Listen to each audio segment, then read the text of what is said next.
Hello' everyone, কি খবৰ আপোনালোকৰ জনাব দেই। মই বাৰু ভালে আছোঁ। আৰু আজি মই প্ৰথমবাৰৰ বাবে লোহাৰ কেৰাহীত নাৰিকলৰ আৰু তিলৰ শুকান পিঠা বনাবলৈ বুলি লৈছোঁ। আৰু মোৰ মঙলদৈ ঘৰখনত লোহাৰ টাৱা নাই, গতিকে কেৰাহীটোতে মই বনাবলৈ বুলি লৈছোঁ। একদম অকণমানি হৈছে দেখিবলৈ, কিন্তু বিৰাটেই মৰম লগা হৈছে।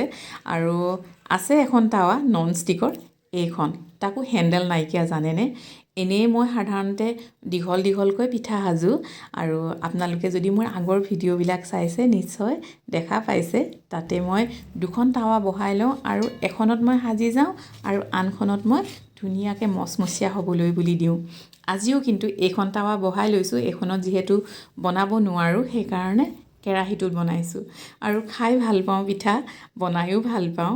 আৰু দোকানত থাকোঁ যে দিনৰ দিনটো কি খাওঁ কি নাখাওঁ নিচিনা লাগে, গতিকে যোগাৰবিলাক ঠিকে কৰি ল'ব লগা হয়। আৰু মোৰ এয়া ৰেডি হৈ গ'ল। বাকী আপোনালোক সকলোলৈকে বাই বাই।